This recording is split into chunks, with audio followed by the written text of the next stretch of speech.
एक मनुष्य को प्रैक्टिकली कैसे प्रार्थना करनी चाहिए मैं आपको बताता हूं। अगर आप मेरे से बेस्ट तरीका पूछें प्रार्थना करने का, वो क्या है?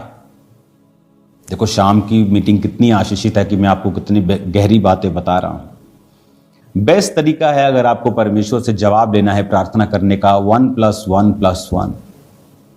1 घंटा प्रार्थना सुबह, 1 घंटा प्रार्थना शाम, दोपहर 1 घंटा प्रार्थना रात को। 1 घंटा सुबह, 1 घंटा दोपहर को या शाम को आप लगा लो, 2 से 3 बजे, 4 बजे, 5 बजे, और 1 घंटा रात को। 1 घंटा आप सुबह प्रार्थना करते हैं, प्रभु तू महान है, हालेलुया, धन्यवाद प्रभु यीशु। जब आपकी 40-45 मिनट की प्रार्थना हो जाती है, फिर आप वर्सेस निकालिए। अगर आपको हीलिंग की जरूरत है, यशाया 54 निकालिए, भजन संहिता 103 निकालिए, नीति वचन 3 निकालिए। जहां जहां परमेश्वर ने हीलिंग प्रोमिसेस किए हैं बाइबल में, उन सब वर्सेस को निकालिए, उन्हें निकालकर उन्हें पढ़िए प्रार्थना में ही। प्रभु तेरे वचन में ये लिखा है। अगर मैं आपको यशाया 40 पढ़िए, 28 से लेकर 31 तक। भजन संहिता 103 पढ़िए, जहां पर परमेश्वर ने लिखा है कि वो तेरे अधर्म को क्षमा करता है और तेरे रोगों को चंगा करता है।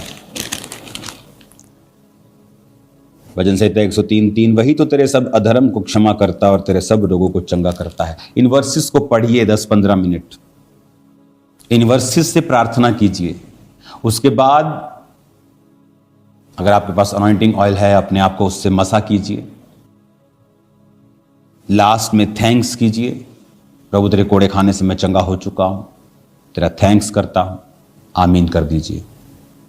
दोपहर को फिर 40-45 मिनट प्रार्थना, फिर वर्सेस के साथ परमेश्वर के सामने अपनी वर्सेस से रखनी।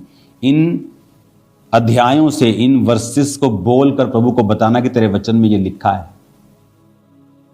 और दिन रात कहता मेरे नाम की जो दुहाई देते हैं। संडे थर्सडे दुहाई देने वाले बहुत हैं, चलो संडे जाके दुहाई दे देते हैं। उसके बाद सोमवार क्या, जो सुबह से बर्तन मांज के, जो काम घर का, जो आदमी अपने ऑफिस में जाता है, कोई प्रार्थना वाला जीवन नहीं। शाम को आधा घंटा एक बैठ गए, प्रेयर माउंटेन वाली चलो प्रेयर कर ली, ठीक है, लेकिन जिस प्रार्थना की मैं बात कर रहा हूं वो आपका न्याय चुकाएगी, आपको परमेश्वर से जवाब लेके देगी। 1+1+1, 1 घंटा सुबह, 1 घंटा दोपहर या शाम।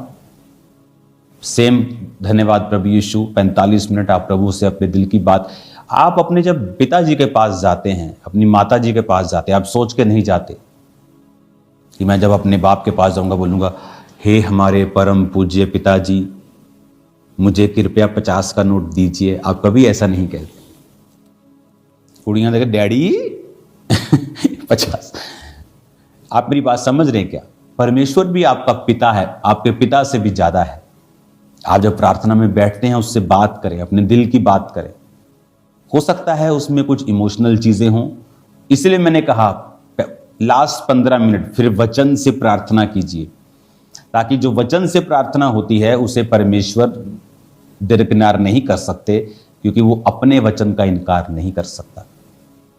जब आप 15 मिनट वचन पढ़ के प्रार्थना करेंगे, पिता तेरे वचन में लिखा है कि तूने कहा तू थके हुओं को बल और शक्तिहीन को बहुत सामर्थ्य देता है, मुझे सामर्थ्य, मुझे बल दे। तेरे वचन में लिखा है जो यहोवा की बाट जोते हैं वो नया बल प्राप्त करते जाएंगे। देख, तेरे वचन में लिखा है कि धर्मी का वंश बचाया जाएगा। क्यों? मेरे बेबी नहीं है जिनके पास बेबी नहीं होते। तेरे वचन में लिखा है कि तूने कहा है कि जो कोई यहोवा का भय मानेगा, उसके मार्गों पर चलेगा, तो परमेश्वर उसको उसी रास्तों पे चलाएगा जिससे वो प्रसन्न होता है। उसका वंश पृथ्वी का अधिकारी होगा। प्रभु मेरा वंश मुझे चाहिए पृथ्वी का अधिकारी होने के लिए, तेरे वचन में लिखा है। इस तरह से आप अपने केसेस के हिसाब से बाइबल वर्सेस से प्रार्थना करेंगे लास्ट 15 मिनट। उसके बाद आप अनॉइंटिंग ऑयल को अप्लाई करेंगे अपने पेट पर। अगर आपको बेबी चाहिए, अपने सिर पर आपको अनॉइंटिंग चाहिए, सुरक्षा चाहिए, आप प्रार्थना करेंगे। आप अपने फैमिली को यीशु के लहू में छुपाएंगे, फिर थैंक्स करेंगे। रात को फिर सेम 45 मिनट आप प्रभु से बात करेंगे। आप प्रभु को बताएंगे आप आत्मा में बढ़ना चाहते हैं, परमेश्वर मैं तुझ में आगे जाना चाहता हूँ, मैं अपने दुश्मनों को माफ़ करता हूँ। खुदा बाप तेरी तारीफ करता हूँ। पवित्र आत्मा तो मेरे संग रहे। आप गैर भाषा में प्रार्थना करेंगे, अपनी सब प्रेयर रिक्वेस्ट को प्रभु के सामने रख देंगे, अपने डाउट्स प्रभु के सामने रख देंगे। फिर 45 मिनट हो जाएंगे, फिर आप बाइबल निकाल लेंगे और 15 मिनट आप अपनी वर्सेस के साथ परमेश्वर के सामने अपने केस को रखेंगे। करके आप देख लीजिए। 6 महीने में अगर आपकी लाइफ चेंज नहीं होती तो मुझे एक लेटर लिखिए कि मेरी लाइफ चेंज नहीं हुई। मैं आपको बता रहा हूं, मुझे कोई लेटर आने वाला नहीं है। अगर आप पवित्रता में तौबा किए हुए विश्वासी हैं और इस प्रेयर पैटर्न को जो मैंने आपको बताया है आप फॉलो करते हैं, 1+1+1, I challenge you in Jesus name, आपकी लाइफ पूरी तरह से बदल जाएगी। हालेलुया। पूरी तरह से परमेश्वर का आत्मा आपको चेंज कर देगा। आपको यह बात बड़े ध्यान से समझनी है कि वो वचन में क्या कहता है। परमेश्वर कहता है उस अधर्मी न्यायी को, अधर्मी है, पापी है, अच्छी कुर्सी पर है, उसको देख। वो कहता मैं न्याय चुका दूंगा, मेरे नाक में दम ना कर दे। तो कहता तुम मेरे नाक में दम करो। कैसे? शब्दों से नहीं, अपने इमोशंस से नहीं, वचन के साथ। वो वचन का इनकार नहीं कर सकते। वैसे मैंने कहा 45 मिनट पर करो प्रार्थना। उस 45 मिनट में प्रभु के सामने अपनी चीज़ों को रखो, डाउट्स को रखो, उससे शेयर करो, गैर भाषा के साथ भी प्रार्थना करो ताकि आत्मा के साथ भी आपकी प्रार्थना हो जाए। फिर 15-20 मिनट वचन के बीच से करो प्रार्थना। ये नहीं एक बार कर ली फिर 2 दिन बाद कर ली। नो, सुबह दोपहर शाम, सुबह दोपहर शाम। टीबी का डॉक्टर जब टीबी की दवाई देता है बोलता है एक दिन भी मिस की ना तो दोबारा से कोर्स शुरू होगा। मैं आपको यही कह रहा हूं, मिस नहीं करना, दिन और रात उसके नाम की दुहाई देते रहना।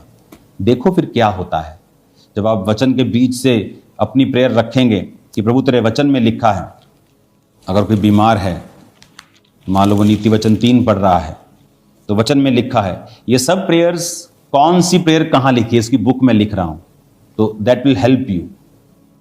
उसकी बुक में लिख रहा हूं, वो बुक आपको 1 महीने के करीब मिल जाएगी। तो उस बुक में सभी प्रार्थनाएं कहाँ लिखी हैं वो मैंने मेंशन किया है, और प्रेयर भी मेंशन की है कैसे करनी है।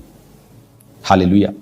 तो इस प्रार्थना से क्या होता है, जैसे मैं नीति वचन 3 उसकी अगर 7 को पढ़ता हूं, अपनी दृष्टि में बुद्धिमान ना होना, यहोवा का भय मानना और बुराई से अलग रहना, ऐसा करने से तेरा शरीर भला चंगा और तेरी हड्डियां पुष्ट रहेंगी। प्रभु तेरे वचन में लिखा है कि तेरी हड्डियां पुष्ट रहेंगी, शरीर भला चंगा रहेगा। प्रभु मेरे शरीर को भला चंगा कर। इस तरह से आप प्रार्थना करते हैं। तेरे वचन में लिखा है प्रभु तेरी हड्डियां पुष्ट रहेंगी, प्रभु मेरी हड्डियों को पुष्ट कर, मेरे शरीर को पुष्ट कर, ये वाली बीमारी वो वाली बीमारी नाम लेके आप बोलेंगे मेरे जीवन से निकाल दे। जब आप वचन से प्रार्थना कर लेंगे, लास्ट में आप थैंक्स करेंगे, प्रभु आपने मेरी प्रार्थना को सुना, मैं इन जीवितों की धरती पर हूँ, आपका शुक्रगुजारी करने के लिए, आपका थैंक्स करने के लिए मैं रोज आंखें खोलता हूँ। धन्यवाद प्रभु यीशु।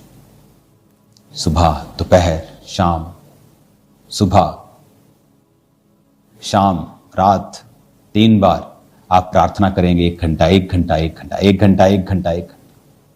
मैंने कहा मुझे फिर लेटर लिखिए 6 महीने बाद, अगर आपकी पोजीशन सेम है तो, अगर आपकी लाइफ चेंज नहीं हुई है तो। It's impossible. ये नहीं कि आप व्यभिचार में हो और आप 3 घंटे प्रार्थना करें और बोले कि प्रभु आपके साथ बात करेगा इस व्यभिचार को छोड़। आपके जीवन में बड़ा गुनाह कोई नहीं होना चाहिए। ये नहीं कि प्रार्थना जैसे छेद वाली थैली में सिक्के डाले और ऊपर से डाले और नीचे से निकली गए, वो मत करना। आपके जीवन में वो नहीं कि छोटी मोटी गलती हो गई थी आप सोचे कि प्रेयर का उत्तर नहीं आएगा, ऐसा नहीं है।